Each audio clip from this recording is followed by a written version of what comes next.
Did you know that parents rank financial literacy as the #1 most difficult life skill to teach? Meet Greenlight, the debit card and money app for families. With Greenlight, you can send money to kids quickly, set up chores, automate allowance, and keep an eye on your kids' spending with real-time notifications. Kids learn to earn, save, and spend wisely, and parents can rest easy knowing their kids are learning about money with guardrails in place. Try Greenlight risk-free today at greenlight.com/audio. It's the Opperman Report. Join digital forensic investigator and PI Ed Opperman for an in-depth discussion of conspiracy theories, strategy of New World Order resistance, high-profile court cases in the news, and interviews with expert guests and authors on these topics and more. It's the Opperman Report. And now, here is investigator Ed Opperman.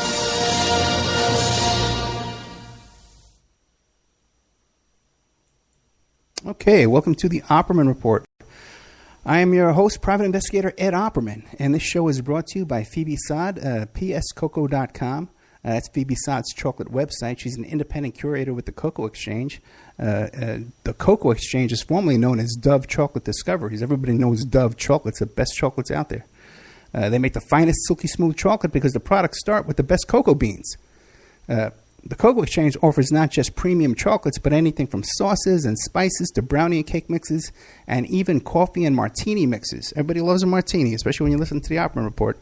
If you wish to treat yourself or someone you love to a sweet and tasty gift, then the Cocoa Exchange is the brand for you. So you go to pscoco.com, pscoco.com, pscocoa.com. You click on the Shop Now button. It takes you to this beautiful website. You can just you can go crazy and just pick out all this different chocolates that'll be delivered to you in a couple of days in a nice refrigerated package there. You can reuse that package. Everybody loves to go fishing. They keep their bait in that little package there, right? There's a lot of uses here.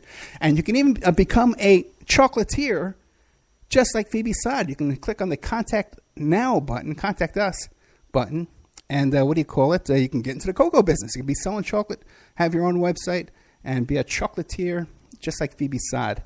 And don't forget, too, they have this thing, one of these tasting packets deals where you can have a little tasting party with all your friends and the housewives come over and they all get in the other room and they cackle while your husband's trying to drown out your annoying voices in the other room. Okay, pscoco.com. That's what we got there. All right, I've got a great show today. Really cool guy, Sean Atwood. His website is seanatwood.com. He's a very interesting guy. He's written a couple of... Today we're going to be talking about, as I stutter and mumble over everything here, we're going to be talking about the book American Made. Who Killed Barry Seal? Pablo Escobar or George H.W. Bush? And my money's on Bush. Okay. But that's what we're going to be talking about today. But our friend here, Sean's also written a couple other books. This guy's had a very interesting life. Okay. The English Sean trilogy. And then Party Time, Hard Time, Prison Time. And then Life Lessons. So, Sean, are you there? Yes, I certainly am. Cheers from London. So nice to hear your voice there, my friend. So tell us about yourself. Who is Sean Atwood? Well, I grew up in the industrial northwest of England in a little chemical manufacturing town. So I didn't have much money, but I developed an unnatural interest in the stock market at a very early age. I was 14 when I started following it, and my economics teacher started explaining how it all worked and what the Financial Times meant. And then at 16, I borrowed £50 from my grandmother, and I doubled it in British Telecom shares. So I got hooked at this young age. I'm telling all my mates in my little town, gonna go to America, make $1 million, fly you guys over. That was my dream. Went on to college, university, did business studies. And having visited my aunts and uncles in Phoenix, Arizona as a teenager, seeing the swimming pools, the houses seemed twice as big, the sun was out all the time, the cars everywhere, people heard my accent and they'd roll out the red carpet. Coming from this little town where it was raining constantly, that was like Mecca for me. So when I graduated, moved to Arizona, got work initially as a stockbroker. And then during the dot-com bubble, I did manage to become a millionaire. But the money went to my head, and I started to throw rave parties with it. and had people importing ecstasy. I was completely emotionally immature, being in my 20s, and I thought I was Mr. Cool Guy, living on $1 million house on the side of a mountain in Tucson, throwing these parties for thousands of people. I got addicted to that lifestyle until SWAT team came and smashed my door down. Yeah, don't you hate when that happens? Well, I credit them now with saving my life, because I was on a very dangerous path at that point with Sammy the Bull Gravano being my competitor in the ecstasy market and stuff like that. Yeah, and we were talking off the air. You think maybe he might have been one of the guys that ratted you out? Not him specifically, but reading the police paperwork, some of the people who worked in his ecstasy ring did give my name into the police, yes. Now, you were importing the X from where? From Israel? No, from Holland. From Holland. Okay, very interesting. Okay. Yeah. And what part? In the beginning, I was just buying it from local people. They could only give me like 50 to 100 at a time. So I found out where they were getting it from. They were getting out of LA. So LA, I could get anywhere from like 500 to maybe 5,000 at the most. But as things got bigger, I needed to get tens of thousands, and then I started to go directly through Holland. And this was at your parties in Tucson? I was living in a house in the Catholic hotels in Tucson, but the parties were mostly in the Phoenix area. And there were enough people to attend the rave. What year was this? This was 96 onwards. Now, we're not talking LA rave numbers here. Right. In LA, you could get over 100,000 people. The most I ever got at one of my parties was 10,000 people. That's interesting, because you're selling all this X, and then you got Sammy the Bull Gravano selling all this X too. There was that much of a market. I guess a lot of it was being transported across the country, right? Oh, good grief. The demand for real ecstasy was insane back then. The manufacturers in Holland could make it for so many pennies, and the street price was $25, $30. Wow. Yeah. Yeah, it's a nice little business, Yeah, but ultimately you have to pay the price. Yeah. So now, how was your time there? We were talking about the different prisons you were in. You're all over the place, huh? Started out in Sheriff Joe Arpaio's jail system. For 26 months I was unsentenced. Ouch. And at that time, that jail had the highest rate of death out of all jails and prisons in America.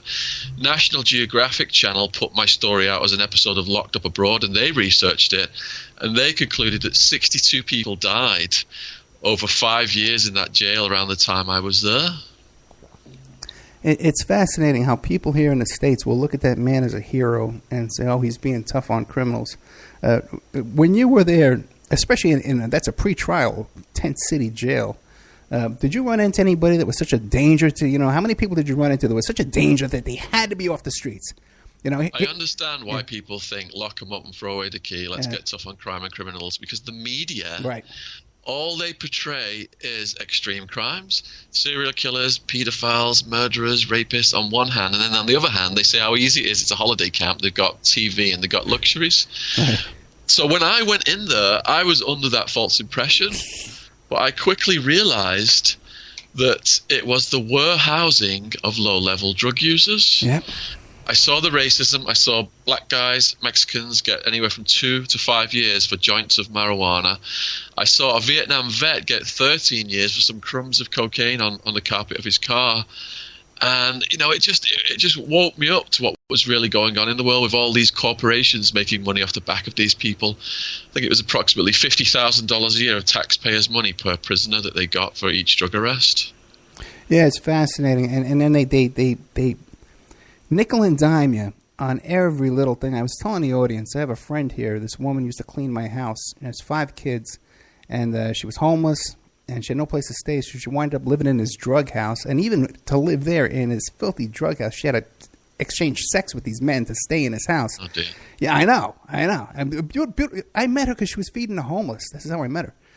Yeah. Anyway, so she just got 6 years because they raided that house, and she took the fall for the whole thing. And I'm trying to send her a little bit of money. You can't send her too much money because they take it out for the fines. So I'm sending her these little $10 at a time. And they add $3. You send her $10. They charge you $3 to send this poor kid $10. It is an absolute disgrace. You get gouged from every angle. I made a collect call home back to the UK. I was on the phone for about 5 minutes, and they charged my parents about $60, $70. I was going to guess $40, yeah, but I believe it's $60. Just when you think they can't, they have no shame, they take it one step further. And I said to a guard, how do you guys get away with this? They were mentally ill prisoners getting murdered, the dead rats in the food, right. Cockroaches crawling all over us at night. And he said the world has got no idea what's going on in here. And that motivated me to start writing everything down. And it got smuggled out of the jail, put online as a blog, John's Jail Journal. And it went on to attract a lot of media attention to the conditions. Yeah, but still, this guy, he's out there campaigning with Trump and stuff like that. People think he's a hero. Now, let me ask you a question. Now, this millions of dollars you made in the stock market, right? Did you get to keep any of that money, or they seize that too? I thought I was outsmarting the police by flying people over from the UK and putting money in their names. The cops put a virus in my computer, a NetBus Trojan horse. So the day I was arrested, they took everything. Now, I was worth the millions at the peak of the dot-com bubble, but I got arrested May 16, 2002. So the stock market had crashed. So I was back down to six figures by the time they caught up with me. Well, I tell you, you've had some life, my friend. You've had some life, I tell you, man. God bless you. Now, what made you get interested in Barry Seal? Okay, I wrote my life story as a trilogy, and I was looking for a new area to go into, and I thought the war on drugs would be a natural progression. So about 5 years ago, I started doing research, and what I mean by that was I drive over 20,000 miles a year. I go in schools telling my story in the hope young people won't get involved in drugs and crime. So as I'm driving around, I'm listening to all these videos on YouTube, and the same names kept coming up, Barry Seal, Pablo Escobar. And in the beginning, I was just going to write one book with these guys' stories, all weaving them together. But, the stories just became so big as I researched more and more and ordered dozens and, books on the subject. I thought these guys deserve books of their own. So that's what led me on to doing Barry as a book. Did you catch the first Barry Seal movie, the one with Dennis Hopper? Absolutely, yes. Yeah, I enjoyed it. But now, what did you think of the accuracy? Yeah, I did enjoy it. Yeah. And if you look at the wiki page of Barry Seal, it defines him as an American smuggler of drugs and arms, aircraft pilot, dealer, and money launderer who flew flights for the Medellin Cartel. So the movie exactly went along those lines. It completely left out the enormous story of Barry Seal's involvement with the CIA.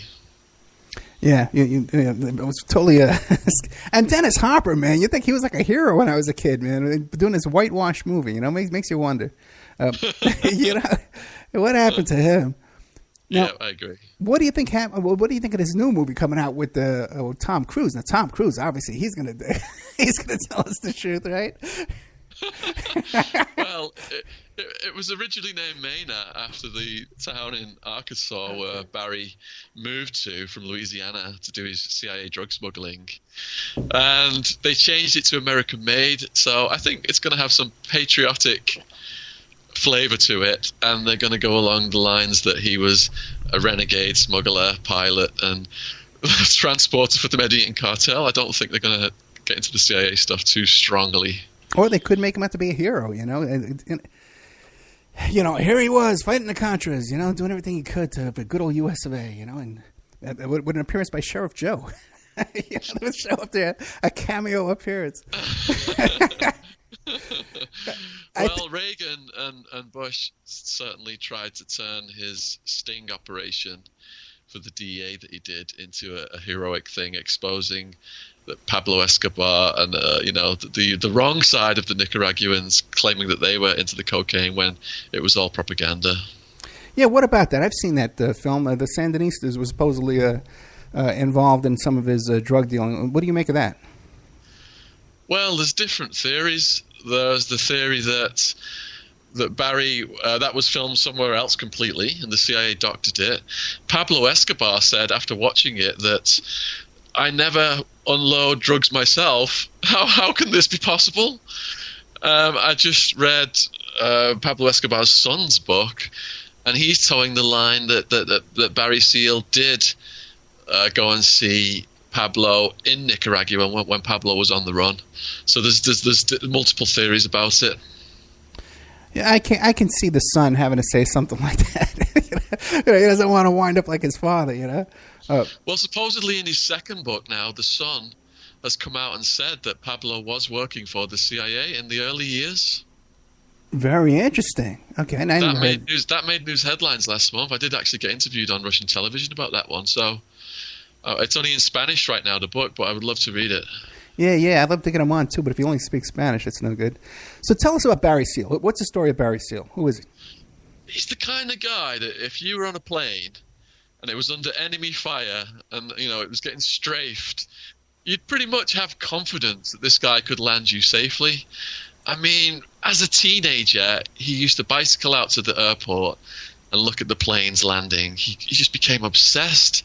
He started flying at the age 15. He was up in the air with advertising banners.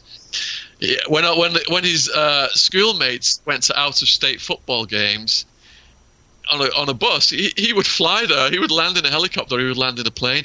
He even took girls on dates in the sky. So, he was a natural. He joined the Civil Air Patrol in his teens. And that's how he got introduced to Lee Harvey Oswald and David Ferry. And that then led to him, getting employed by the CIA. What do you think of the theories? Because, Hopsicker found that photo of all those characters, in that club, that nightclub, and they even got a picture. Like some people say it's a Tosh Plumlee. Some people say it's Sturgis with like his jacket covering his face. What do you make of the theory, though, that it was Barry Seal who had the getaway plane there in Dallas? I think that Hopsicker's research is so thorough. Yeah. And I believe it was Barry's wife who told him that. I would have to agree with that. I think it's highly feasible. Yeah, I got to tell you, we were just talking about Daniel Hopsicker a bit off the phone. A bit off the air, and the man's work is just incredible. The work he's done, and the body of work he's done over his life. I offered him a show on one of my stations. I'd love to get him to host a show weekly, but incredible work. Now, you actually talked to Barry's son. Yes, he said that I've nailed the big picture. Oh, really? And he thanked me for getting the true story out there. Now, how old was Barry's son? How old is he now, Barry's son? I don't know exactly how old he is now. He's getting on. Oh, like 40s, 50s? Looking at his picture, I would guess so, yeah. Okay, so then he was old enough to know what was going on, what his dad was doing back there during Iran-Contra and stuff. Well, if your father died under the circumstances that Barry did, I imagine you're going to research the hell out of that, not just block it out. At some point, you're going to want to know what the bottom line is. And my conclusion in my book is that George H.W. Bush, through the federal court system, took away Barry's protection, had him, assigned to a halfway house with no weapons, no bodyguards that could be armed, where the Medellin cartel knew exactly where he was when they had this hit out on him. So George H.W. Bush basically handed him over to Pablo Escobar and the Ochoas. And you think it was the Escobar and the Ochoas who actually did the shooting? Or had the guys there doing the shooting? Looking at the people who were arrested afterwards and looking at the testimony of Max Mermelstein, who was central to the plot to get Barry, he was offered $1 million for him dead. $500,000 for him dead, $1 million for him alive. And if you look at all the people who got arrested afterwards, they were all linked to this plot with Max Mermelstein, who was coordinating this for the Colombians out of Florida. And, Max couldn't carry it off himself, so they sent over some heavier people, and they ended up locating Barry, and that's how he got killed. How many arrests were there? Well, that's in dispute as well, because some of the guys who got arrested were mysteriously allowed to go back to Colombia without any charges being brought against them. So in the end, the indictments, I think with like 3 or 4 people got life sentences. Well, that kind of stuff happens, right? You were arrested. They almost let you leave the country, right, before charges were filed. Yeah, but these people had information about a bigger picture than the federal justice system wanted to be exposed. And what about Ollie North? What's his involvement in all of this? Okay, so if you just go back a bit and look at where the CIA were with cocaine smuggling in the 1980s, the Boland Act had come about, and Reagan and Bush desperately wanted to get arms and supplies to the Nicaraguan rebels, but they were prohibited from doing it. So basically, Bush assigned that to the CIA, and that was Oliver North, that was Felix Rodriguez, and they coordinated all of this cocaine coming into the country. In an exchange, they were sending arms back out. And this, was billions of dollars worth of cocaine coming in through Mena, Arkansas. And that was right under the governorship of Bill Clinton, who was getting paid off by the CIA as well. Yeah, Clinton was also like the attorney general there too, so there's no way this was going on without his knowledge. I just watched the videos today, the undercover videos filmed of Roger Clinton snorting cocaine, dealing cocaine, and boasting about how he had all these police protecting him. And Roger Clinton, if anyone doesn't know, is Bill Clinton's half brother, who was ultimately indicted and served some time, but Bill turned around and I think gave him a pardon. Yeah, and it wasn't a small amount either. It was a couple of pounds that they caught him with, right? I'm not exactly sure of the amount, but he's boasting about quarter pounds and stuff like that on the phone from what I saw today. And then the other guy who was embroiled in that was Dan Lasseter. He was Bill Clinton's biggest financial contributor at the time, and he went down for distributing cocaine as well. And Clinton gave him a pardon. And in the police paperwork, it said that Lasseter was even giving cocaine to underage girls in exchange for sex. Yeah, I believe that. Now what do you make? Have you heard the story about Chip Tatum, who claims he delivered some coke over to Clinton? What do you make of that story? If people say, how can not this be true about the CIA trafficking cocaine into America? How is that possible that the federal government would, on one hand, be waging a war on drugs, yet on the other hand, be supplying the very drugs that all these people are getting incarcerated for? Well, I say to people, go on YouTube, look at the pilot testimonies, look at Terry Reid, look at Chip Tatum, look at Bo Abbott. They're all on there, describing exactly what they did down to a T, including, all the work they were involved in, and some of them were involved intricately with Barry Seal. Terry Reid, in particular, he's got a book out called Compromised. And, I've leaned heavily on that for American Made. How did... back to Barry Seal, his parents. How did he start getting access to planes? His parents were wealthy, that they had planes? No. He took money from his paper round, and he was using that for flying lessons. And he took that to some guy who's Barry's mother knew. And Barry's mother tried to stop the lessons from happening. And the guy basically said, "This guy is so determined to fly, he's going to find someone to teach him. So, it might as well be me." And so she relented, and that's how he started up. Yeah, imagine if he didn't, on a different kind of line of work, Now, so then you say he ran into Lee Harvey Oswald and David Ferry, and that's how he got involved with the CIA. What was his first missions for the CIA? Well, his early missions that I'm aware of was going into Cuba. Okay. And Barry was, the CIA was supplying arms to both sides. So they were just profiteering. And then that graduated then onto, up into the 1980s when he was bringing all of the cocaine in through Mena. How did he wind up headquartered out of Mena? Well, he was in Louisiana, and a lot of heat was coming down on him. And they looked around, and out of the various theories about this, I believe it wasn't a conscious choice by Barry just to leave Louisiana. I think the CIA had already scoped out that Arkansas was the place to go. Bill Clinton was highly corruptible. He had a cocaine habit himself. And it just seemed like the logical place where the authorities could be controlled and recruited to protect what was happening there, as opposed to investigating it. But at the lower level, multiple people did try and investigate it, and they ended up getting nowhere. And all of their testimonies are on YouTube as well.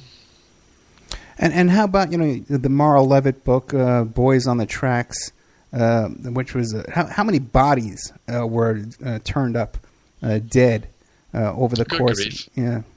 My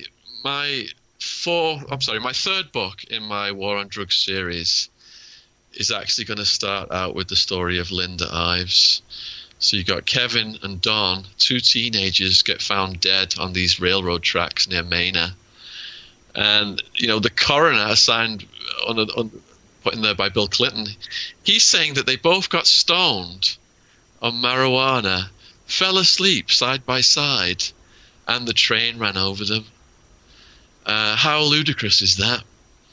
Now, all the evidence pointed to something else.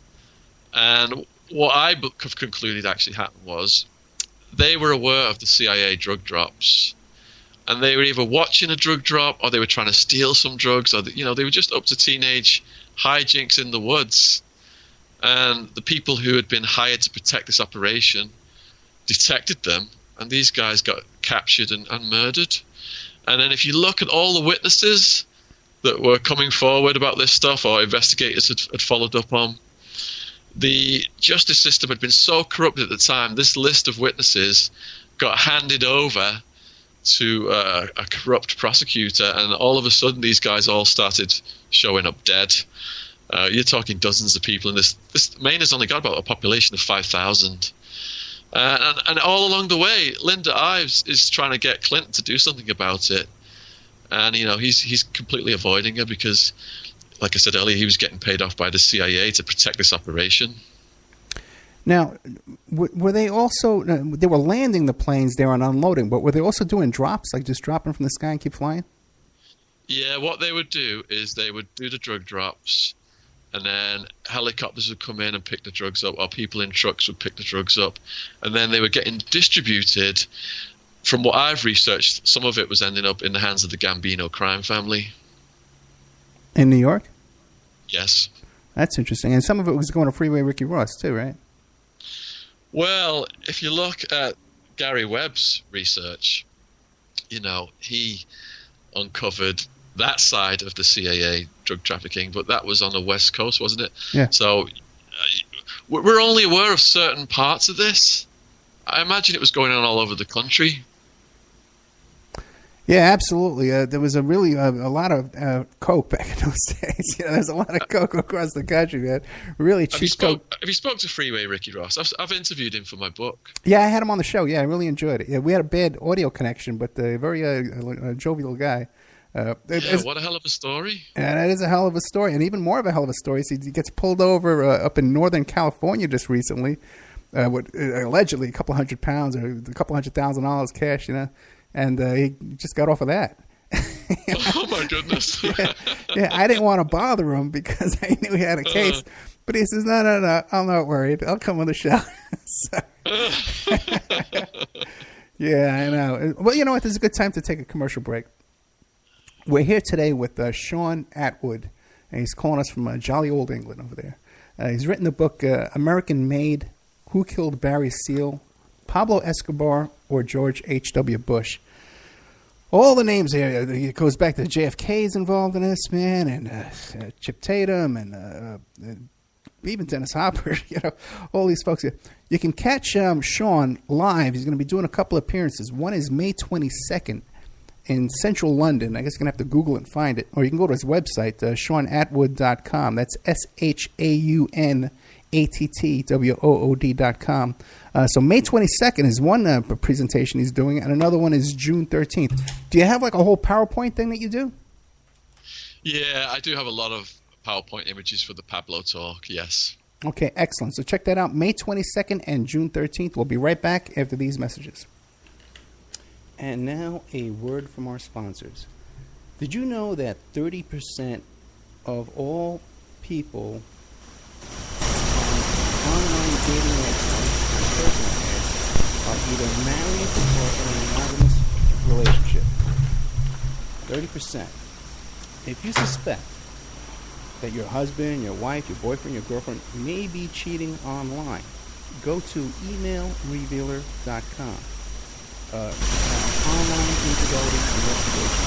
Go to their email address, and you can trace it back to online personal ads, dating sites, and social media.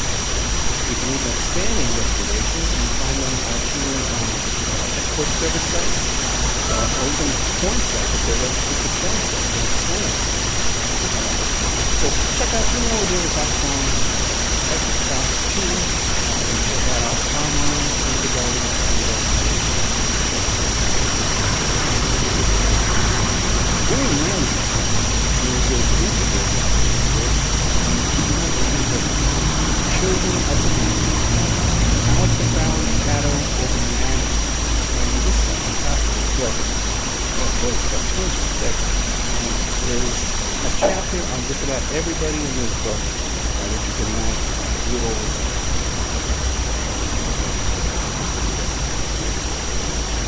Jack Parsons, everybody's in this book. It's incredible. And I definitely recommend this book. There's a bunch of pictures in there, too, of all these people in different chapters.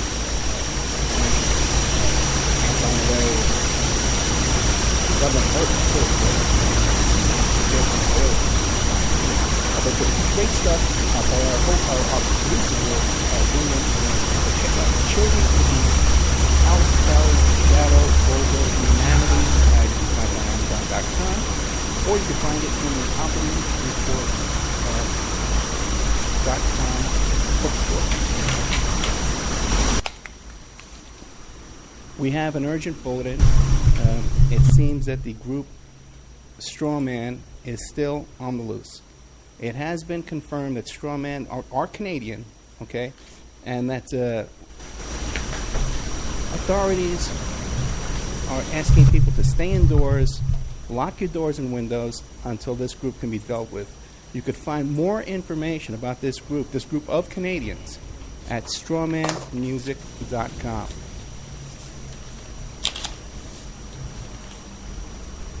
You can have your ad played here. Okay, we're looking for sponsors. Okay, in fact, we desperately need sponsors right now to take this show to the next level. So you can have your ad played at Red Live.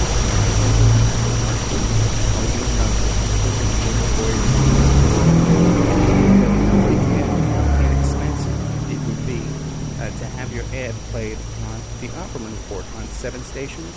Live Friday night, and another 7 stations live on Saturday night, plus replays every day of the week on different stations, and then archived on YouTube, Spreaker, iHeartRadio, iTunes, all kinds of podcasts, podcasts, and stations, archived the show, and on those archives, the ad is played indefinitely, forever. You also get a little banner on OperatingReport.com. You get a mention on the air, you get a picture on the air, and all kinds of fun stuff if you sponsor Operating Report. You have an opportunity to get this show on a major AM station in California. You go to it. So if you want to sponsor us into that, so incredibly inexpensive that your ad would be billed by the range covers 5 million people in population where your ad would be broadcast, and all these other stations would be going in for free. So it's really important.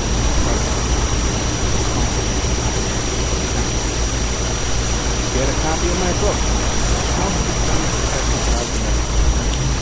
Get a copy of that book, Amazon.com, or you can get a copy of that book now, it's back up on Amazon.com. How to become a successful private investigator by Ed Opera. And this book has been updated a little bit from the previous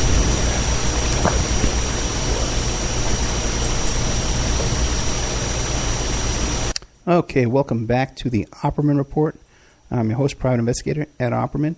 And don't forget, this show is brought to you by pscocoa.com, pscocoa.com. And when we talk about pscocoa.com, we're talking about chocolate, not the other kind of cocoa that I'm talking here to Sean Atwood about. Different kind of cocoa.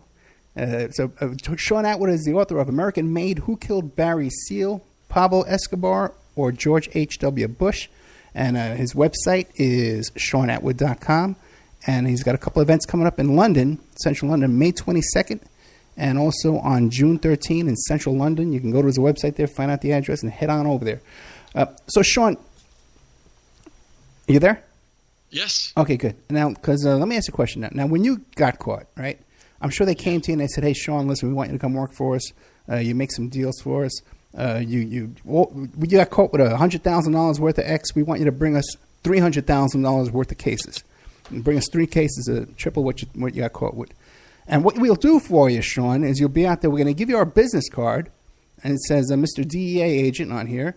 And if you got pulled over, you got a problem, whatever, you pull out this card, and we're going to come down into the spot, and we're going to take care of everything. We're going to get you out of the jackpot. Did they make you an offer like that? They didn't get that far because I'd been schooled by the New Mexican Mafia. Ah. Now, when I started out getting involved in drugs, I ended up just accidentally protecting a guy who had been in a situation with the police.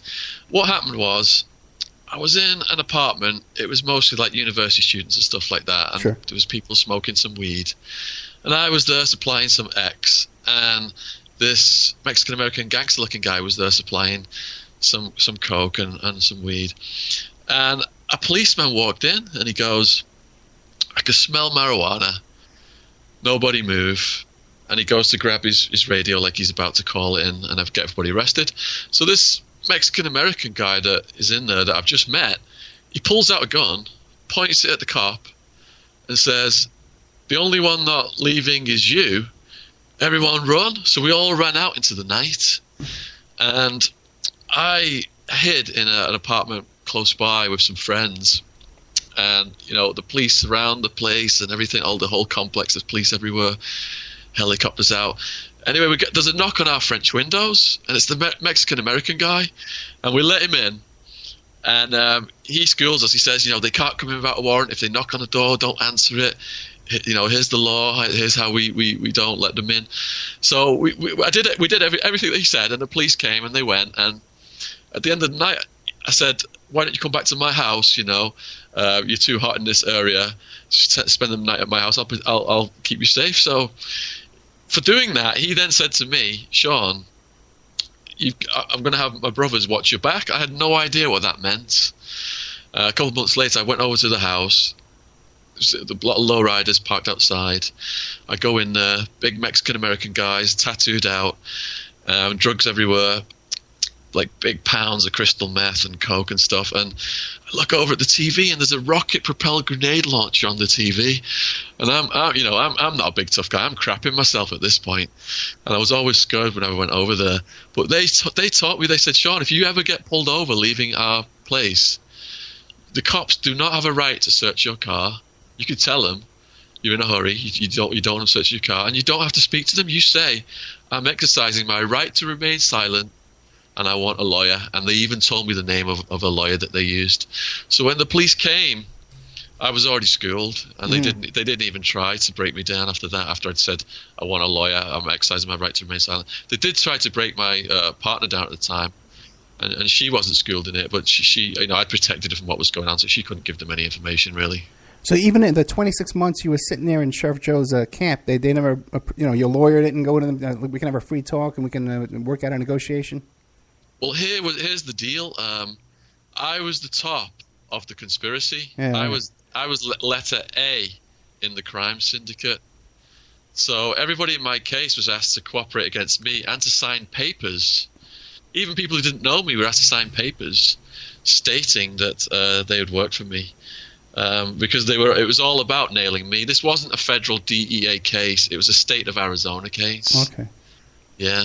But my question was, why I asked you that was, here you had Barry Seal.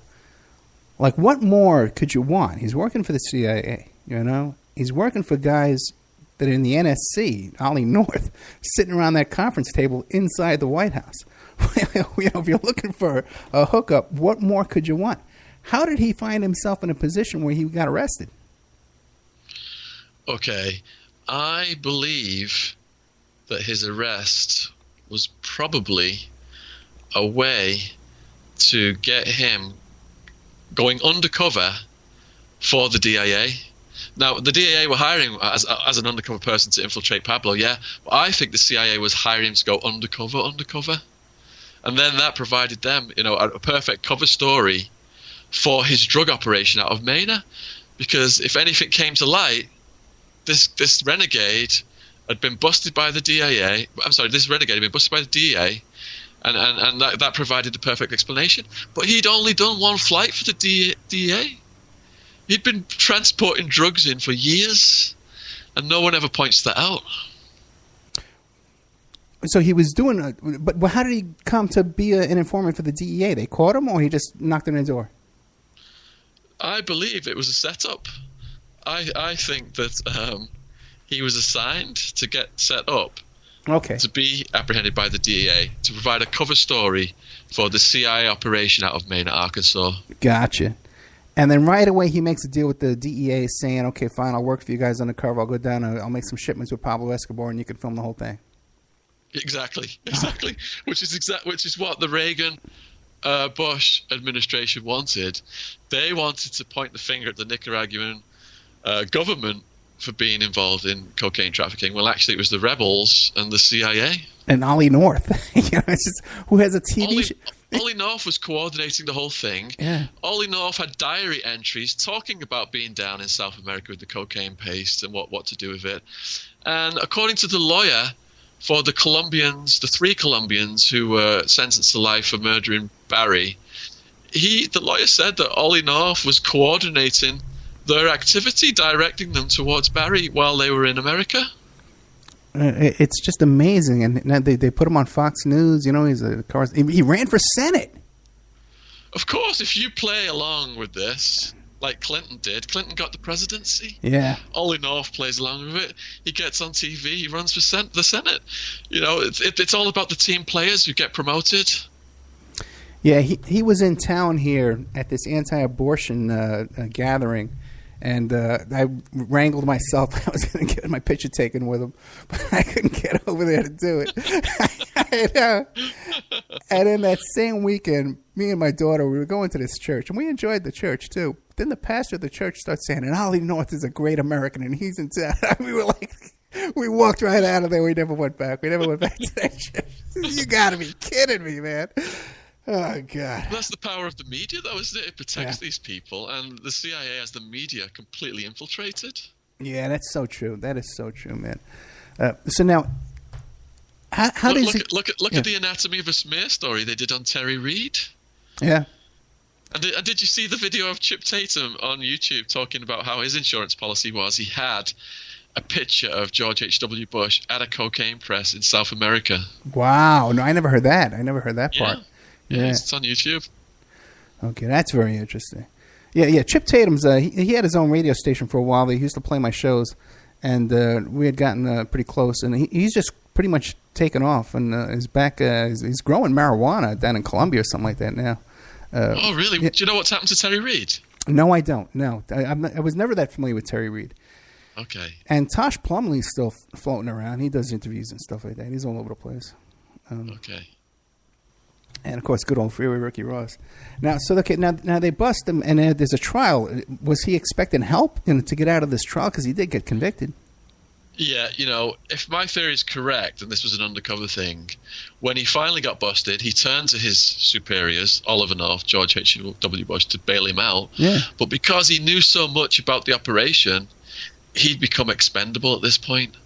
So they double-crossed him. They took away his protection, assigned him to the halfway house, a fixed address. The day that happened in the courtroom, there was a private investigator who was reporting to the Medellin cartel. So they knew exactly where he was. And then the judge said, you're not allowed to have any weapons and you're not allowed to have any armed bodyguards. So he didn't stand a chance. So when you talk to his family, what do they say? And when you talk to his son and stuff like that, they think it's Bush? Gave the order? All that the son has told me so far is that he's happy that I've captured the big picture and I've done his story proud. He's not got into specific details, and I don't want to kind of put words into their mouths. I got you. Let me ask you this. Is there anything I've forgotten to ask you? About Barry Seal? Yeah, about Barry Seal, yeah. I think you've nailed the big picture on the interview as well, actually.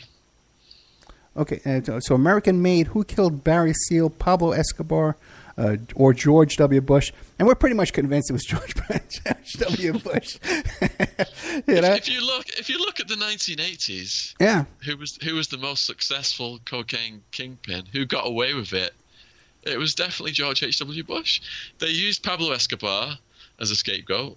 They used the Cali Cartel as a scapegoat, and they used Barry Seal as a fall guy. Yeah, I remember there was even an episode of 60 Minutes where the Cali Cartel came out and said, "Listen, we want to negotiate with the American government, take down the Medellin cartel, put us in charge, and we'll guarantee we're only going to send a certain amount up north." And then that's what happened.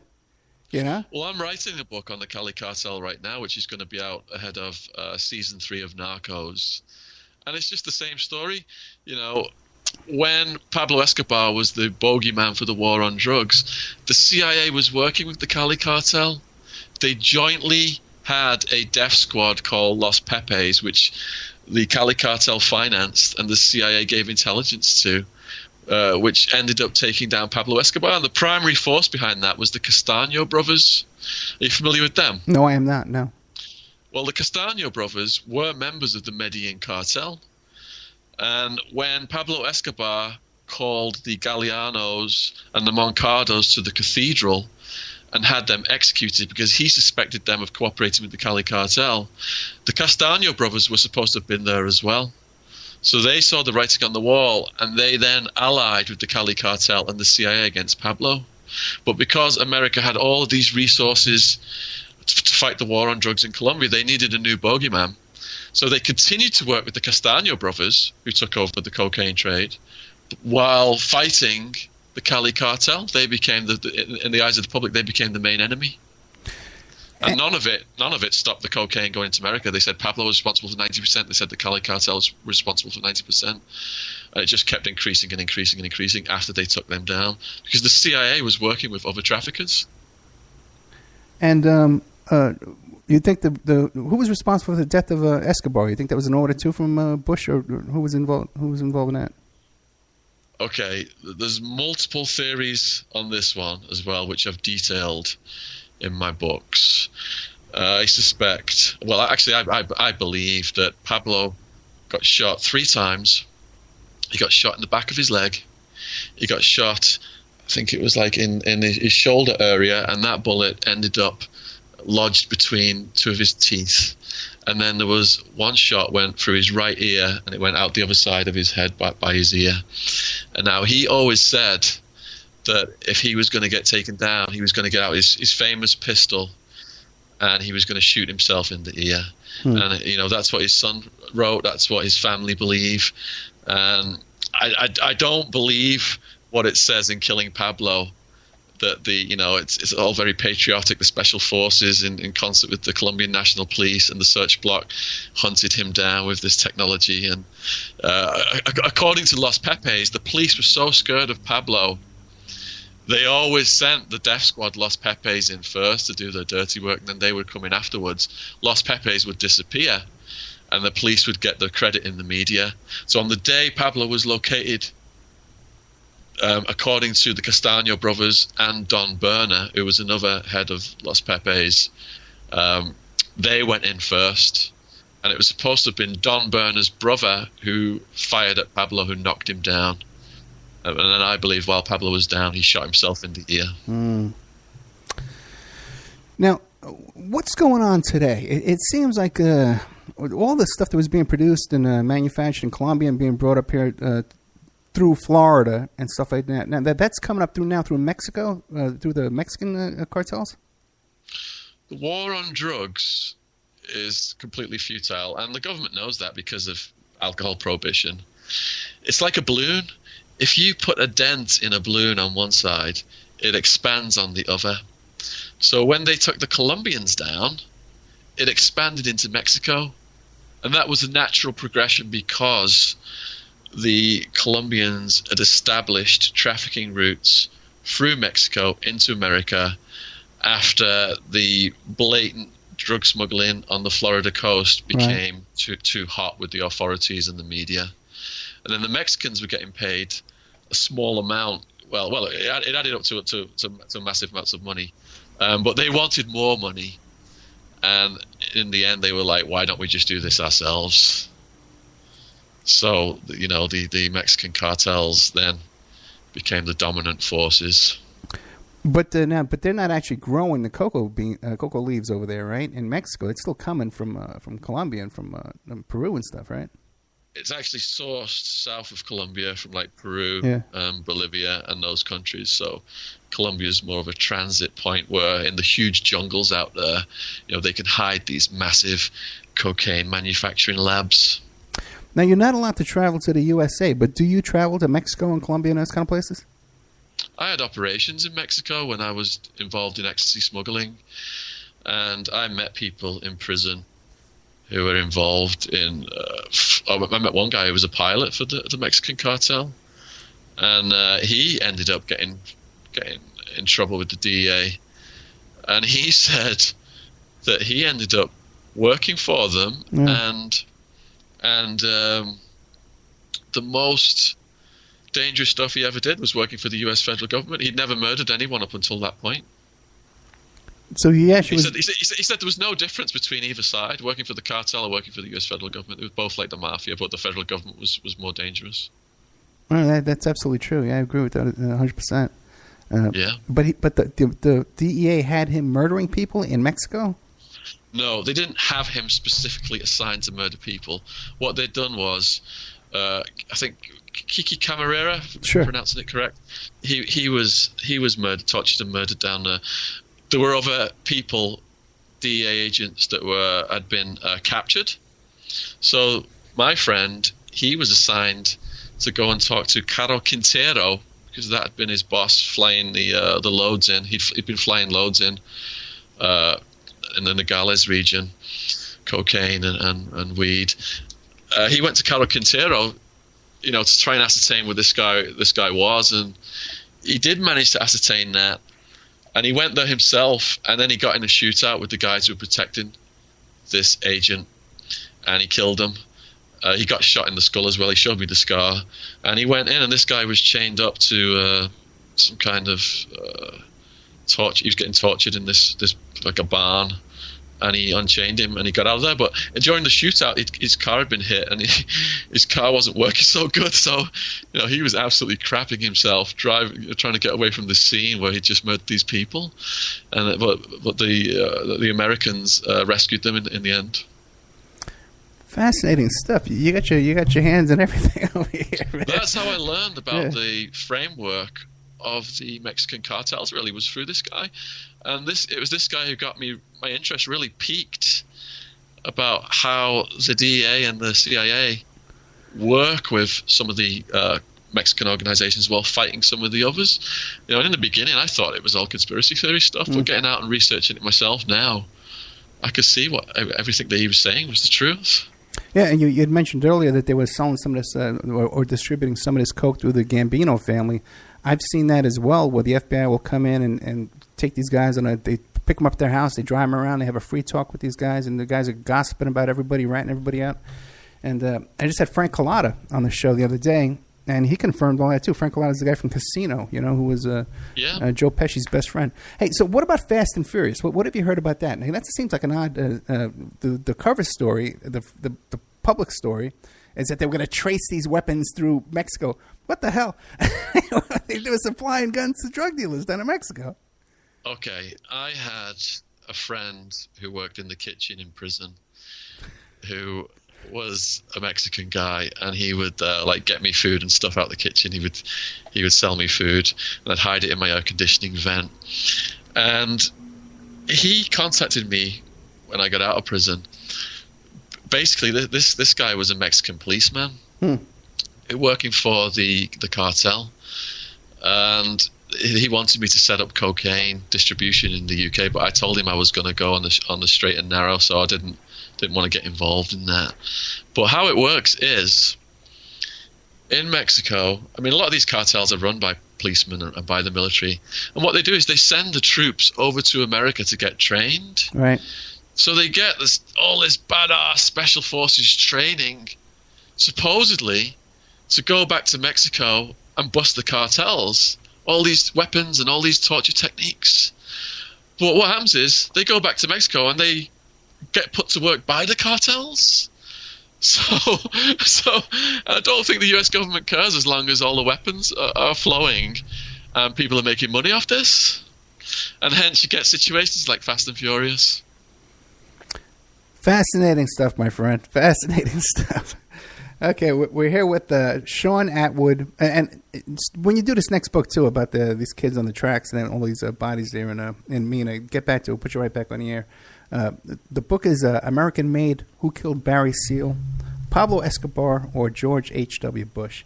And but he's written these other books, too, as well. You want to check them out. The English Sean Trilogy, Party Time, Hard Time, Prison Time, and Life Lessons is another one. It's a self-help book.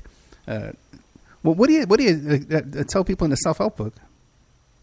Okay, I go in schools now, and I tell young people my story. I scare the living daylights out of them with the conditions in Sheriff Joe Arpaio's jail as part of drugs education.